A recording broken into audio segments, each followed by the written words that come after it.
آئیے کون سا ہمارے کون عزیز پریکٹیکل کرنے والے ہیں؟ بلاؤ. کوئی نہیں آئے.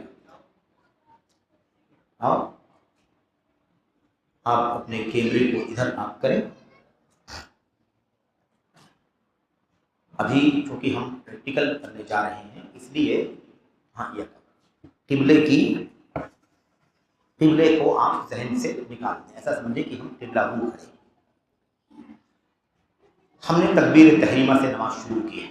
تکبیر تحریمہ سے اٹھائیے. آپ نے اگر غور سے سنا ہے تو آپ آسانی سے بالکل انگلیاں سیدھی رکھو, ایک دم سیدھی انگلیاں سیدھی رکھو جیسے ہے نا, اور چہرہ سر نگاہیں جو ہو وہ سجدے کی جگہ پر. یہ دیکھیں ابھی آپ دیکھیں تو یہ کان کی لو کے برابر ہے. اگر نیچے کریں یہاں تک تو یہ موڑھے کے برابر ہو جائے. ایسے بھی کر سکتے ہیں اور کان کی لو کے برابر بھی کر سکتے ہیں. لیکن انگلیاں سیدھی ہو اور یہ پیٹ کا حصہ قبلے کی طرف. اس طرح سے اللہ اکبر کہیں گے. اللہ اکبر کہیں گے. کیسے کہیں گے ہم نے سن لیا ہے. اٹھانے کے ساتھ بھی کہہ سکتے ہیں, اٹھانے کے بعد بھی کہہ سکتے ہیں, کہنے کے بعد بھی اٹھا سکتے ہیں. تینوں کیفیتیں ہم نے آپ نے سن لی ہے اللہ کے نبی علیہ السلام کی حدیثوں میں. اس طرح سے ہاتھ اٹھا لیں گے اور اللہ اکبر بول کر کے نماز میں داخل ہو جائیں گے. اس کے بعد ہاتھ باندھنا ہے. ہاتھ باندھیے. ہم نے کیا پڑھا تھا؟ دایاں ہاتھ بائیں ہاتھ کے اوپر رکھیں گے. دایاں ہاتھ بائیں ہاتھ کے اوپر ہے. یہ جو ابھی انہوں نے کیا ہے یہ قبض, ایسے دائیں ہاتھ سے بائیں ہاتھ کو پکڑا بھی جا سکتا ہے. اور ایک کیفیت یہ کہ رکھا جائے, یہ رکھنے کی کیفیت. یہ سینہ ہے بلکہ تھوڑا سا اوپر ہے سینہ, یہ ٹھیک ہے. یہ ہے رکھنا اور یہ ہے اس کو قبض کرنا, پکڑنا. دونوں کیفیت جائز. ٹھیک ہے. ہم نے اس سے پہلے بات کی تھی اس کے علاوہ کہ اس کے نیچے پیٹ پر بھی باندھا جا سکتا ہے ایسے کر کے. پیٹ پر بھی, پیٹ کا ذکر نہیں حدیث کے اندر, پیٹ کا ذکر نہیں, سینے کا ذکر نہیں, لیکن جو کیفیت بتلائی گئی ہے اس کیفیت سے ہاتھ دونوں سینے کے نیچے پیٹ پر ہی آئے گا, اس کے نیچے نہیں جائے گا. یہ ہے کیفیت. اس کے علاوہ ہم نے یہ بھی بات کی کہ ناف کے نیچے جو ہاتھ باندھنے کی بات آتی ہے, ناف کے نیچے, یہ اللہ کے نبی صلی اللہ علیہ وسلم کی جس حدیث میں اس کا ذکر آیا ہے اس امام ترمذی نے نقل کیا ہے, حضرت علی سے مروی ہے اور روایت صحیح ہے, اس لیے قابل اعتبار نہیں ہے. تو یہ جو کیفیت تھی سینے کی اور یہ کیفیت تھی پیٹ کی, یہ دونوں طریقے سنت کے مطابق صحیح ہے اور یہ نیچے والی روایت ضعیف ہے. اور ایک طریقہ لوگوں نے مبالغے کا بنا رکھا ہے, یہ یہاں پر نہر کا, یہ طریقہ غلو کا ہے, یہ طریقہ درست نہیں, اس لیے اس سے بچنا ضروری ہے. اس کے بعد ہم سورۃ الفاتحہ پڑھیں گے. اس کے پہلے دعائے سلام پڑھیں گے, اس کو ہم استفتاح کہتے ہیں.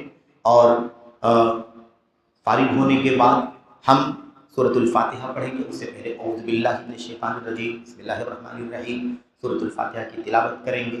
اور سورۃ الفاتحہ سے فارغ ہوں گے, امام ہوں گے تو آمین کہیں گے, مقتدی ہوں گے تو آمین کہیں گے, اور اکیلے پڑھیں گے تو آمین کہیں گے. اگر امام کے ساتھ پڑھیں گے تو امام کے آمین کے بعد آمین کہیں گے. وہ کہے آمین تو ہم بھی کہیں گے آمین, اس طرح سے. اس کے بعد سورت کی تلاوت کریں گے. سورت کی تلاوت یا چند آیتوں کی تلاوت کریں گے. اور اس سے فارغ ہونے کے بعد اللہ اکبر کہہ کر کے دونوں ہاتھوں کو موڑھوں تک اٹھائیں گے. ہاتھوں کو, یہ دیکھیے رکوع میں جانا ہے. یار اب کیا کرنا ہے؟ رکوع میں جانا ہے. یہی بالکل کان کے لو کے برابر یا کاندھے کے برابر, اس طرح سے کیفیت وہی ہوگی اور انگلیاں بالکل سیدھی ہوں گی. ایسے کہہ کر کے اللہ اکبر کہہ کر کے رکوع میں جائیں گے. رکوع میں جاؤ, اللہ اکبر, ایسے ذرا سا گھومو تاکہ یہ رکوع کی کیفیت لوگوں کو سمجھ میں آئے. یہ پیٹھ سیدھی کرو, پیٹھ سیدھی کرو, یہ اور نیچے, ہاں, اور سر بھی تھوڑا اور نیچے. یہ دیکھ رہے ہیں ہم, یہ پیٹھ ایسے سیدھی ہونی چاہیے.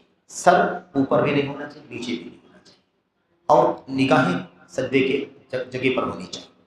یہ انگلیاں کھولو, انگلیاں کھولیے, گھٹنے کو اچھے سے پکڑیے, ایسے پکڑیے زور سے, ایسے زور سے انگلیوں کو کھول کر کے اچھی طرح سے گھٹنے کو پکڑیے. یہ ہاتھ دیکھ رہے ہیں آپ, یہ ہاتھ ایسے ٹیڑھا نہیں ہوگا, ایسے نہیں ہوگا, بالکل سیدھا ہوگا, مطلب دھاگے کی طرح سے, قوس کے دھاگے کی طرح سے ٹائٹ ہوگا. میں آپ سے یہ عرض کر رہا تھا کہ عبداللہ ابن مسعود رضی اللہ تعالیٰ عنہ کو پہلے اس بات کا علم نہیں تھا کہ رکوع کرنے کے لیے دونوں ہاتھوں کو گھٹنے پر رکھ کر کے پکڑنا ہے. ٹھیک ہے, تو وہ تطبیق کیا کرتے تھے. تطبیق کیا ہے؟ دونوں ہاتھوں کو یوں ملا کر کے ایسے دونوں پیروں کے بیچ میں رکھ کر کے سجدہ رکوع کیا کرتے تھے. حدیث نہیں سامنے آئی تھی، انہوں نے سمجھا تھا کہ ایسے رکوع کرنا ہے. لیکن جب انہیں پتہ چلا کہ نہیں تبھی طریقہ نبی کریم صلی اللہ علیہ وسلم کا الگ ہے کہ گھٹنوں کو یوں پکڑنا ہے، تو انہوں نے چھوڑ دیا اس کو. تو اسی لیے بات آئی تھی نا شروع میں کہ نبی کریم صلی اللہ علیہ وسلم کی سنت کی نماز، یہ پہلے ذہن بننا چاہیے کہ کسی بھی امتی کے لیے کوئی تعصب نہیں، تعصب صرف اور صرف سنت رسول صلی اللہ علیہ وسلم کے لیے.